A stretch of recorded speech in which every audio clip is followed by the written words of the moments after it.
Hello everyone and a very good morning from Buôn Ma Thuột, where the weather is really nice and inviting for a city tour, so let's go and explore the city which has a profound history. So it has been said, and that is based on archaeological evidence which is dating back for over 4,000 years, although I couldn't find much information about it.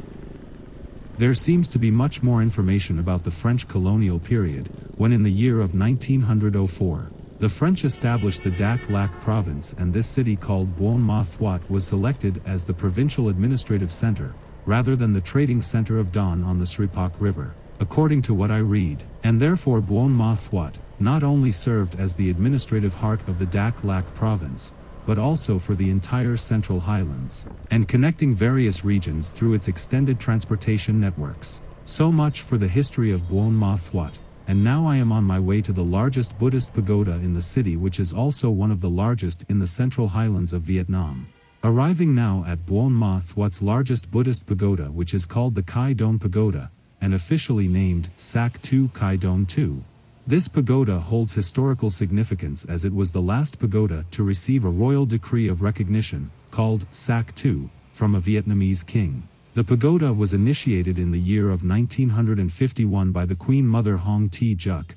She was the principal wife of King Khai Din and the mother of King Bao Dai. And so this pagoda was built on land that was donated by the Queen Mother, who also contributed most of the construction funds, alongside the many donations from Buddhist followers and the local community. And then in the year of 1953, during the completion ceremony of the rear hall, this pagoda was then officially named Sac Tu Khai Don by King Bao Dai, combining the names of the King Khai Din and Queen Mother Đoan Huy. The temple is covering an area of about 4 hectares, and features various structures that are harmoniously integrated into this beautiful natural landscapes. And here we also have the main hall, or Chin Dain, which is the most prominent building in this temple compound with an area of 320 square meters. It combines the architectural styles of traditional Hue Roang houses and the longhouses of the Eid people in the Central Highlands. The main hall also houses 5 altars with bronze Buddha statues and intricately carved wooden bases. Additional structures within the pagoda also include the rear hall,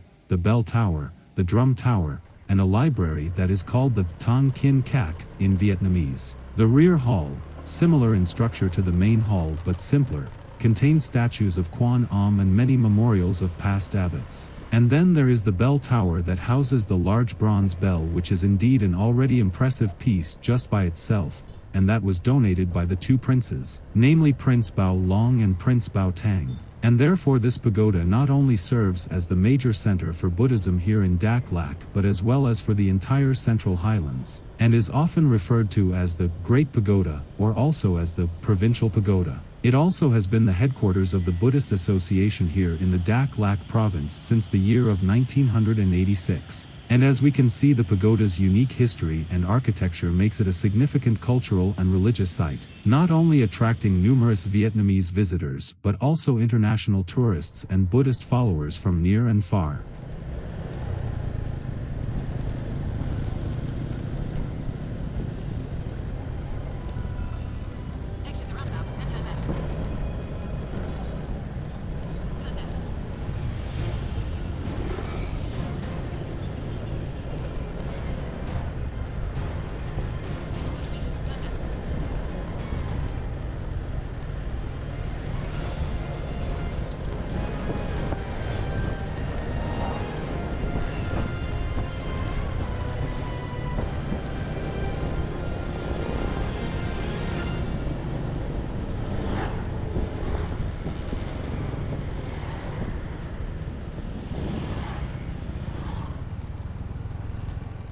Now, having just finished the temple visit, and instead of going to the coffee museum, which is boosting a nice construction designs, but fails in terms of caffeinated history by letting us know on how the coffee was brought into Vietnam and became the national pride and how it is differentiating from the other countries, I therefore just decided to skip it and spend the 150,000 Viet Dong more wisely. So therefore let me now give you some ideas about the surrounding countryside while showing you around the cityscape. And now, since Buôn Ma Thuột is also considered the coffee capital of Vietnam, there are many opportunities to visit one of the many coffee plantations and enjoy a coffee full of flavors and aromas, which gives you a better insight on the coffee story than the museum. Moreover, here in the city is a coffee festival that is held on a yearly interval, which attracts more and more locals and foreign visitors who come to appreciate the excellence of its coffee and enjoy the activities closely related to the rich local culture. Then there is the beautiful Lac Lake, which I passed on my ride coming up from Bao Loc, and it is a must-see when you stay here in Buôn Ma Thuột city, as this lake is the second largest natural lake here in Vietnam. It is also surrounded by the beautiful forested hills resembling sleeping volcanic mountains and making the landscape look like in a fairy tale story. And so if you have a chance, also make the boat trip and explore the lake and its surrounding, where you can meet some of the Nong people who live on the shores in beautiful wooden stilt houses, as well as observe their traditional fishing techniques and appreciate their elegant wooden canoes. Then there is the former summer residence of the Emperor Bao Dai, which is overlooking the lake, and which has now been converted into a museum and a hotel. Also a worthwhile visits are the 4 magnificent waterfalls here in this area, the Dre Nur, the Gia Long, the Trin Nu, and last but not least the Dre Sap waterfall, which comes with a length of 250 meters and a height of 30 meters, and is undoubtedly the most impressive waterfall here in this region. Moreover, there is a very large cave that houses stalactites and stalagmites, forming a grand geological universe beneath the waterfall's curtain, which is a must-see too. This region is home to various ethnic minorities, with an extraordinarily rich traditional culture of no less than 47 different ethnic groups, and it is a colorful population composed mainly of the Eid, Nong, Bonner, Jarai or Sedang groups. And so no wonder that the Buôn Ma Thuột region is considered as the cradle of the Gong culture space, recognized as intangible cultural heritage by the UNESCO, back in the year of 2008.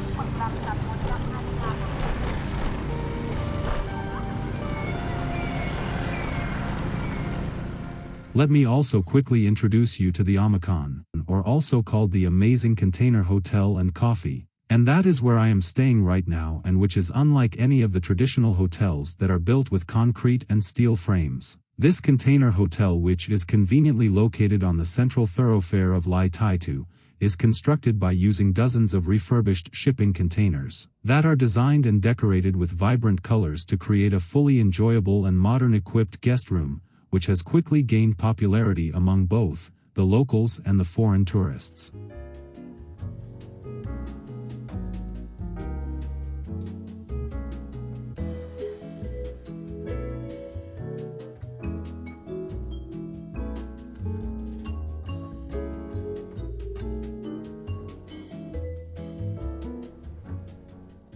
And the rainy start. Off to Pleiku. Hope the weather is getting better than this. My God. Rain, rain, rain, rain. At least yesterday and before yesterday was nice. Okay, talk to you later, guys. A little bit of truck parking problem here. And 5 minutes later.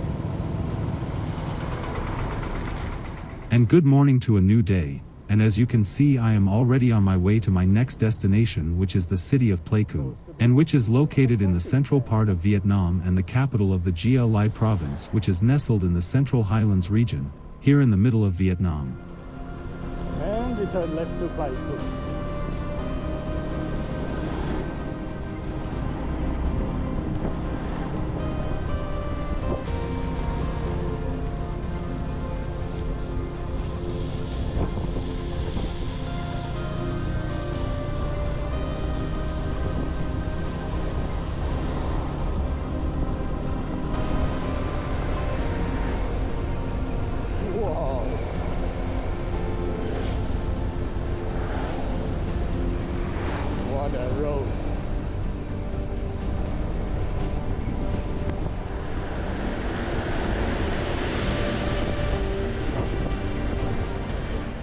My ride to Pleiku will take me approximately 5 hours of leisurely driving for the 180 plus kilometers.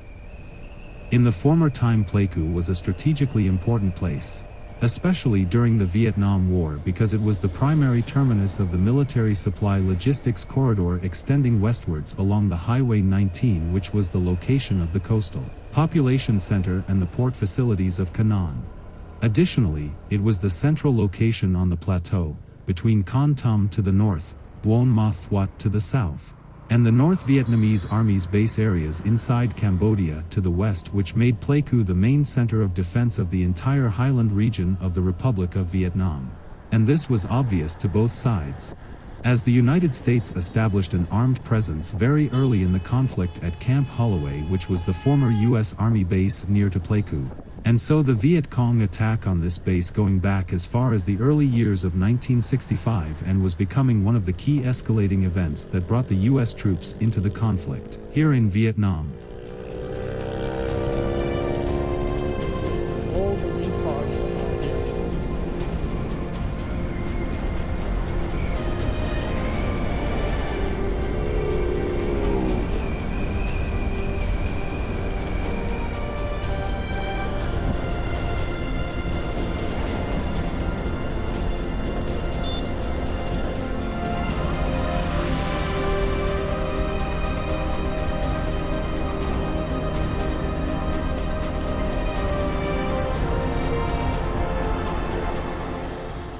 And then on Thursday, June the 15th in the year of 1972, the Cathay Pacific Flight number 700Z, which operated a Convair 880 VRHFZ aircraft from Bangkok to Hong Kong, disintegrated and crashed while the aircraft was flying at 8,800 meters over Pleiku, after a bomb exploded in a suitcase placed under a seat in the cabin, and killing all 81 people on board.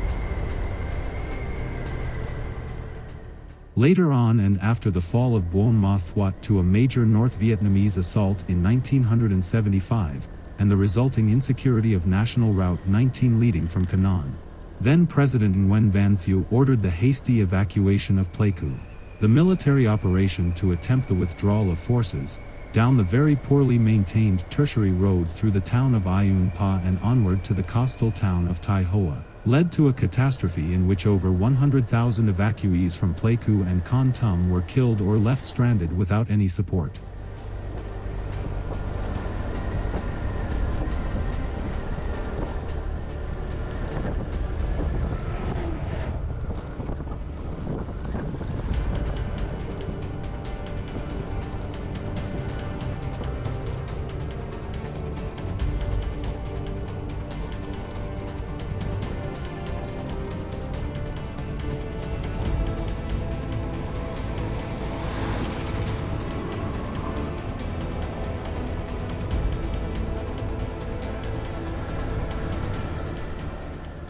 In the end, it was the ordinary South Vietnamese soldiers and their families who paid the ultimate price, as the North Vietnamese artillery destroyed much of the South Vietnamese military convoy.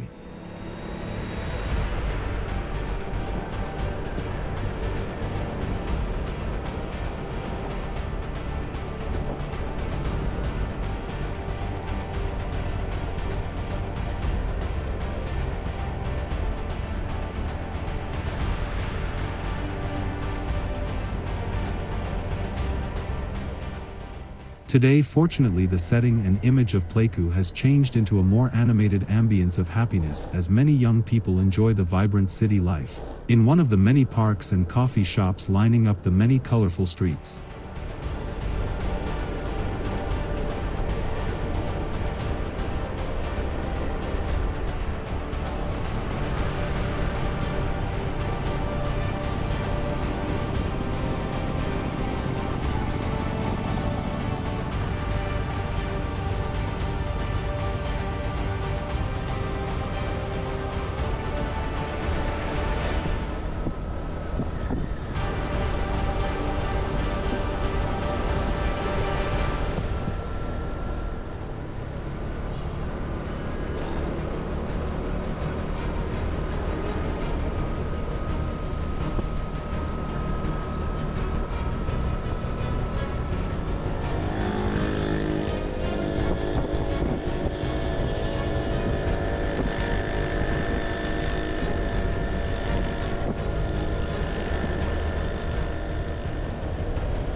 And as I am now already in the city center of Pleiku and very near to my hotel, I will end my video of today here. Thanks a lot for watching, and I am looking forward to see you back in my next part, when I will explore the city of Pleiku here in the province of Gia Lai. So don't miss it, and cheers to all of you, and I am looking forward to meeting you again in my next upcoming episode, which will be the 4th episode of this 9th season.